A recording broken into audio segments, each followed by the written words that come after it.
Hello and thanks for joining me, your sports pilot James Glory, on another exciting edition of Sport Vibe on DNT Walk, where we bring you exciting and the latest sport happenings across the world of sports. Definitely this week won't be an exception, so I would indulge you to please stay tuned because we'll be right back shortly after this break.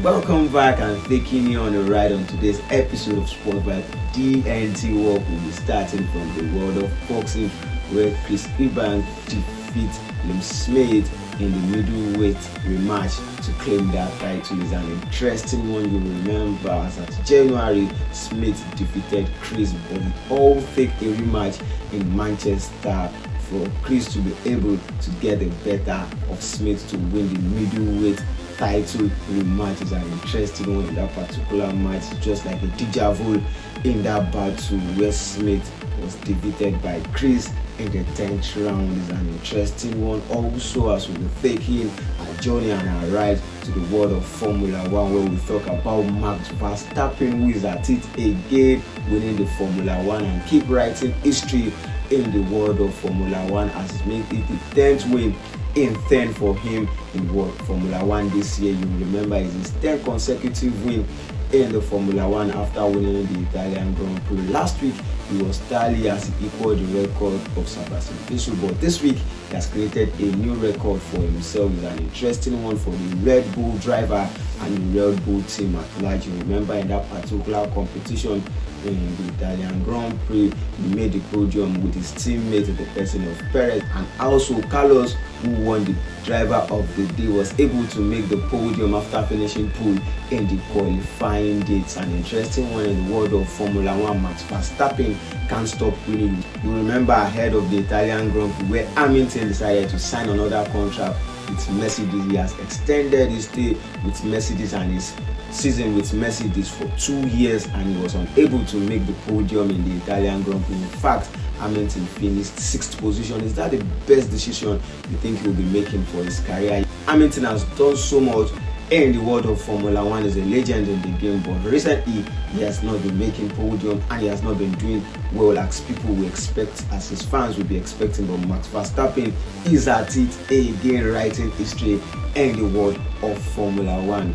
And quickly, let's go down to the world of football, where we talk about Tottenham, who becomes the first England team to be knocked out of the Carabao Cup. Is an interesting one in that particular match.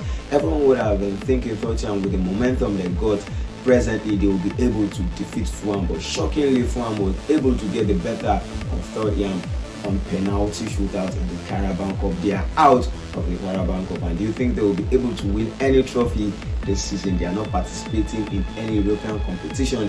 They just have the FA Cup to fight for and the Premier League. And if you talk about the Premier League, they were able to create a 5-star performance against Burnley during the weekend, where Heung-min Son scored an hat-trick. Is an interesting one for Tottenham, but they are yet again out of another competition. And will Ange Postecoglou be able to break the curse in Tottenham by winning the trophy for them? You remember Harry Kane had to switch side, move to Bayern Munich to win a trophy the first time in his career. Let's see how that will be going for him, Harry Kane, in person in Bayern Munich. And also we'll talk about another football, another interesting story in the world of football is that Bukayo Saka won the PFA Young Player of the Year award. Bukayo Saka, the England man, has proven to us that he's a young talent and he has so much to offer in the world of football. And we are going to talk about another man who can't stop winning on and off the pitch in the person of Erling Braut Haaland, who has particularly won the PFA Player of the Year. Erling Braut Haaland winning the PFA Player of the Year in England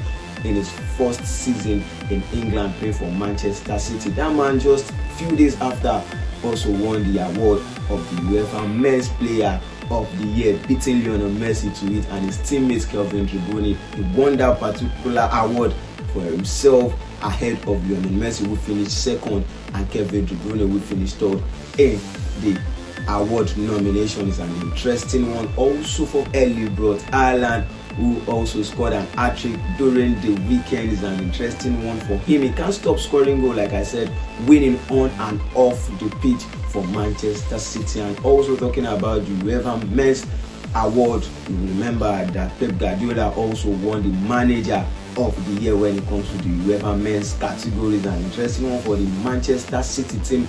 Remember, they won the UEFA Champions League, and now they have been given awards as individuals, as players and coach. And also, let's quickly bring to you that Jordi Alba has announced his retirement from international football. The Inter Miami player and the Spanish player has decided not to play for the Spanish team again. He'll be concentrating on club football. Jordi Alba retiring from international football. You remember, he's the only player left when it comes to the Spanish team that won the World Cup, and now Jordi Alba is out of the Spanish team. Let's see how far the Spanish team will be going in the Euro this year. You remember, there will be an international break starting from September 9. Do you think they will be able to do well in Euro without so much experience in the Spanish team? But quickly, let's go on a very short break, and when we're right back, we continue from where we stopped.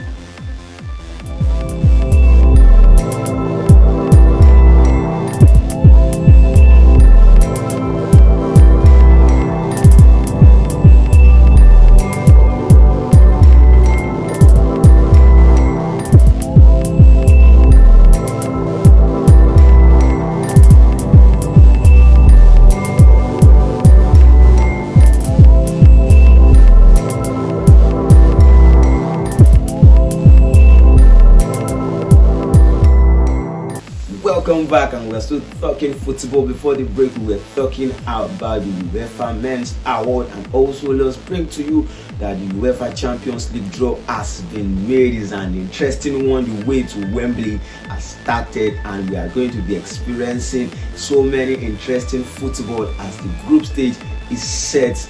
Manchester United will be traveling down to Bayern Munich in the first match of that competition. Manchester United and Bayern Munich occupies the Group 8, an interesting one for Manchester United, who used to be struggling at the moment. Remember, during the weekend, Manchester United were defeated by Arsenal 3-1. Is a shocking one for Manchester United, but an exciting one for Arsenal fans, what they would have loved to witness as Declan Rice scored his first competitive goal for Arsenal against Manchester United. What a way to record your first win for Arsenal. Also, but don't let us deviate from the UEFA Champions League draw that we said. Arsenal occupies the group with Sevilla, where we also have PSV.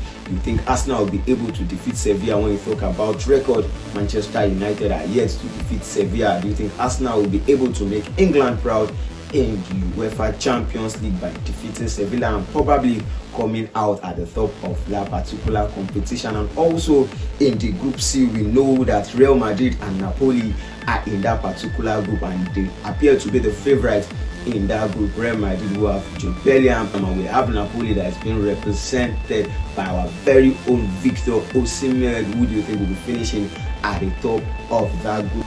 Also, let's talk about the Group F in the UEFA Champions League draw, which happens to be the deadliest group in the UEFA Champions League, where we have PSG, we have Borussia Dortmund, we have AC Milan, and we have Newcastle. Everyone has been asking the question that what did Newcastle do to deserve that group, where we have Paris Saint-Germain, AC Milan, and Borussia Dortmund? Do you think Newcastle will be able to pull out any stunt to win or proceed to the next round in the UEFA Men's Champions League? It's going to be an interesting match. Like I said, be ready, as the competition will be starting from September 20, where Manchester United will be traveling down to Germany. And also in the world of football, like I said before, the international break will be starting from September 9, and it's going to be an interesting one in the world of football, as players will be getting to represent their national team when it comes to the African Cup qualifiers, the Euro qualifiers, and CONCACAF qualifiers. It's going to be an interesting one. We'll be having players representing their country.